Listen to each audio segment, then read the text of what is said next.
దాదాపు అడుక్కు తినే పొజిషన్లో ఉంది పాక్. ఇప్పుడు దిగజారిపోయిన ఆర్థిక వ్యవస్థ ఓవైపు, పీఓకే బలూచ్ టెన్షన్ మరోవైపు.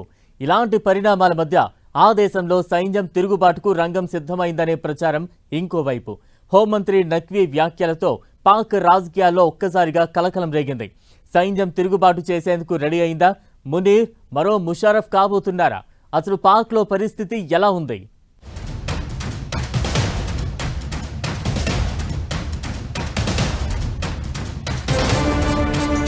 పాక్లో మరో సైనిక తిరుగుబాటుకు యత్నం.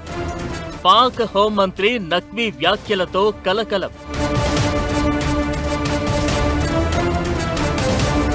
అధికారం చేజిక్కించుకునే దిశగా సైన్యం అడుగులు. ఆసిమ్ మునీర్ మరో ముషారఫ్ కాబోతున్నాడా? సైన్యం చేతుల్లోకి మొత్తం అధికారం వెళ్లనుందా? ఆసిమ్ మునీర్ నెక్స్ట్ అడుగులు ఎలా ఉంటాయి?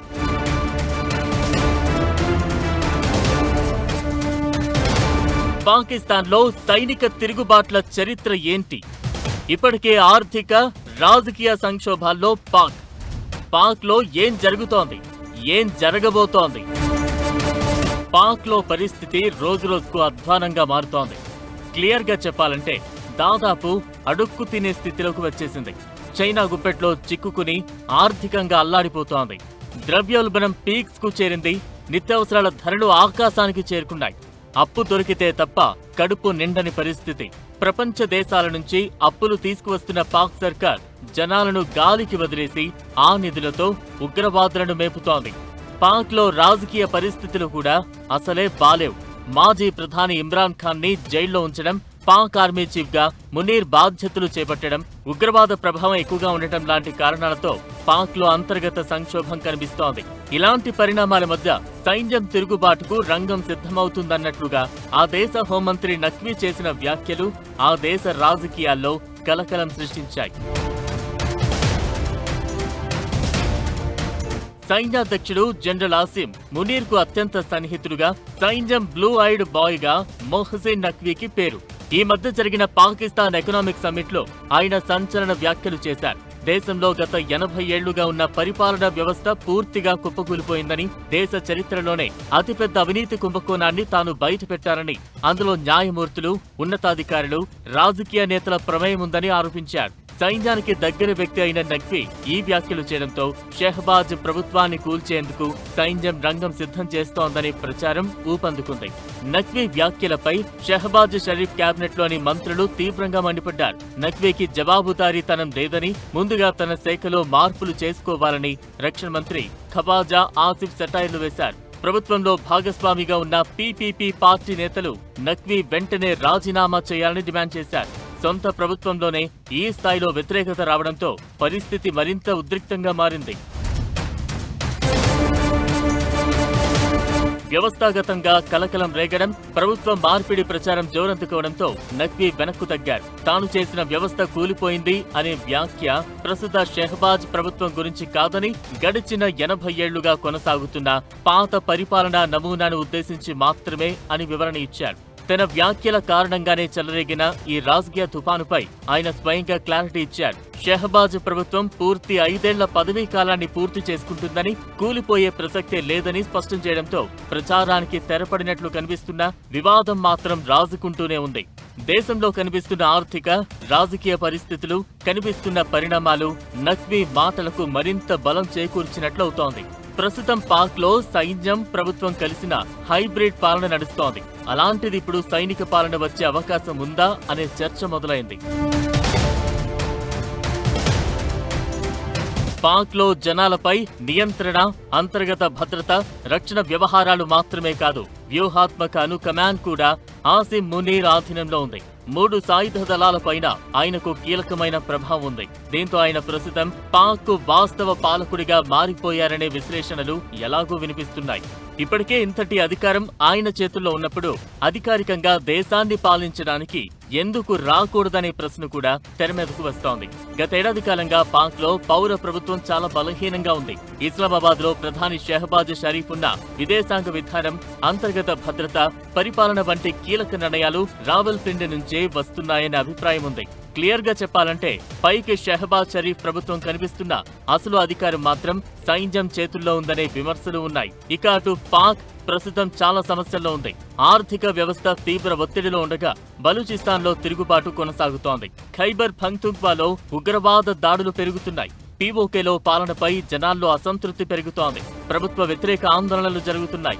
అంతర్జాతీయ మీడియాపైన ఆంక్షలు పెరుగుతున్నాయి. ఇలాంటి పరిస్థితుల్లో మునీర్ చేతుల్లో అధికారం మరింత కేంద్రీకృతం కావడం చర్చకు దారితీస్తోంది.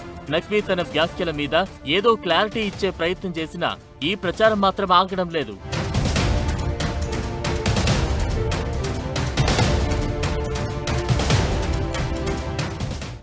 నఖ్వీ వ్యాఖ్యలు చేయడంతో పాక్లో కొత్త దుమారం మొదలైంది.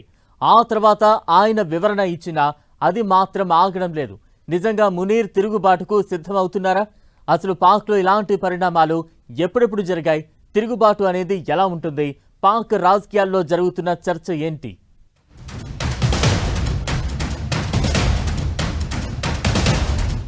నిజానికి పాకిస్తాన్లో సైనిక తిరుగుబాట్లు కొత్తేం కాదు. 1947లో పాక్ ఏర్పడినప్పటి నుంచి ఇప్పటి వరకు 4 సార్లు సైన్యం నేరుగా అధికారంలోకి వచ్చింది.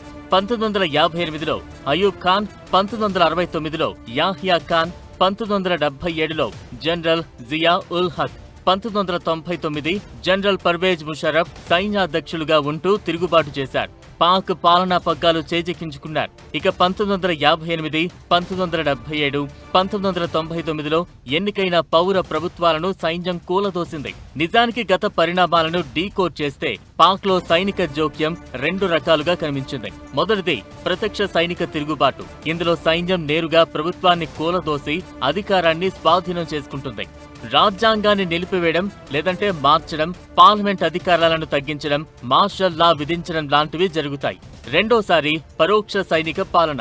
ఇది బయటకు కనిపించదు. రాజ్యాంగం ఉంటుంది, ఎన్నికలు జరుగుతాయి, పార్లమెంట్ పనిచేస్తుంది, ప్రధానులు మారుతూ ఉంటారు. అయితే విదేశాంగ విధానం, అణ్వాయుధాల నియంత్రణ, అంతర్గత భద్రత, కీలక రాజకీయ నిర్ణయాలపై మాత్రం సైన్యం ఆధిపత్యం కొనసాగిస్తుంది. ఇదే పాక్లో కొంతకాలంగా కొనసాగుతున్న హైబ్రిడ్ పాలన. పాకిస్తాన్లో ఉన్న సిచ్యువేషన్ ఇది ఒక విశేషమైన సిచ్యువేషన్. 1947 నుంచి దాదాపు 3 సంవత్సరాల క్రితం వరకు సైన్యానికి, అక్కడ రాజకీయంగా ఎలక్ట్ అయిన ప్రభుత్వానికి తగాదాలు ఉండి ప్రభుత్వాలు పనిచేయకుండా వెళ్ళిపోయినచ్చారు. కానీ ఇప్పుడు జరిగేది షెహబాజ్ షరీఫ్ ప్రధానమంత్రి, అలాగే ఆసిఫ్ మునీర్ ఆర్మీ చీఫ్ చాలా చక్కటి సంబంధాలు ఉన్నాయి. అన్నిటికంటే ముఖ్యం ఏంటంటే డైరెక్ట్గా ఓపెన్గా ఆర్మీ చీఫే పరిపాలిస్తున్నాడని ప్రపంచాన్ని అందరికీ తెలుసు. ఏ మీటింగ్కి ఇతర దేశానికి వెళ్ళినా ఆసిఫ్ మునీర్ కూడా వెళ్తాడు, ఆయనకి మొదటి ప్లేస్ ఉంటుంది. అందువల్ల ఆర్మీ సివిలియన్ ప్రభుత్వానికి తేడా లేదు. అయితే ఇప్పుడు పాక్ పాలనలో మునీర్ జోక్యమే ఎక్కువ. దీంతో ఆయన త్వరలో పూర్తిస్థాయి పగ్గాలు అందుకుంటారా అనే చర్చ ఎప్పటినుంచో వినిపిస్తోంది.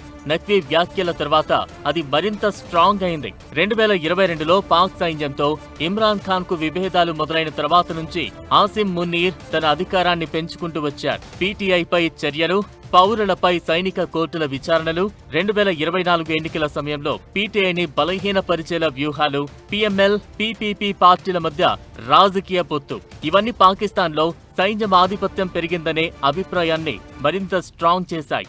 ముషర్రఫ్లా మునీర్ ఇప్పటివరకు యూనిఫామ్ వదిలి అధికారికంగా రాజకీయ పదవి చేపట్టలేదు.